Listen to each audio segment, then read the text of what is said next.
Good morning mga kapanalo. Nag-alaga nga pala ako ng Rhode Island Red, yung pure, hinahanap ko talaga. Itong rooster na to, na puntahan ko sa Magpet, nakabili tayo. Yan, nakasabit na yan, Madre de Agua yan. Tapos ito namang, itong hen natin, galing pa to ng Davao. Ayan, nangingitlog na siya, kinulong ko silang dalawa. Itlog lang siya ng itlog mga kapanalo. Kaso kinakain niya yung itlog, kaya gumawa ko ng ganyan na once na mangitlog siya, hindi niya makikita yung itlog niya.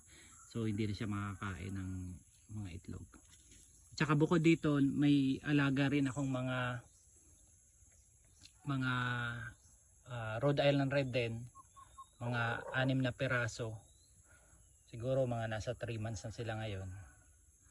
Ayun. Pag nangitlog na.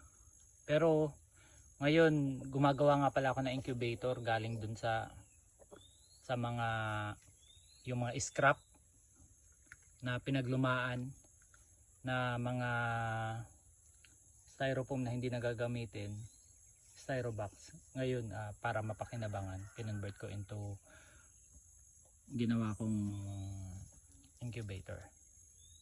Yan nga pala. Bukod dito, papakita ko sa inyo mga kapanalo. Nasa loob sila ng malaking net. Wait lang. Yan mga kapanalo. Bali naglagay ako ng net. Nakakulong dito yung mga hen natin na Rhode Island Red. Inintayin ko muna na minarapat ko muna na mag-alaga ng purong Rhode Island Red muna rito. Yan, nakakatuka-tuka sila dyan sa damuhan. Yan muna. Yan muna update ko sa inyo mga kapanalo. Wait lang. May papakita pa ako sa inyo yung Brahma. Pasensya na kayo mga kapanalo. Yan na nga pala yung mga Brahma natin. Ito nga pala yung kulungan ko na ginawa ko nung nakaraan. Ayan. Ayan, nandiyan na sila. Papakita ko sa inyo. Parang halos 1 month na rin to sila. Ayan nyo.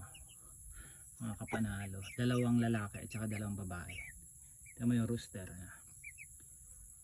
Ayan, yung lalaki. Ito rin. Saka yung babae, ayun. Ang ganda nila mga kapanalo. Ayan, dito lang sila nakakulong. Kain lang ng kain non-stop. Sige mga kapanalo, ingat muna kayo dyan. God bless. Yan muna.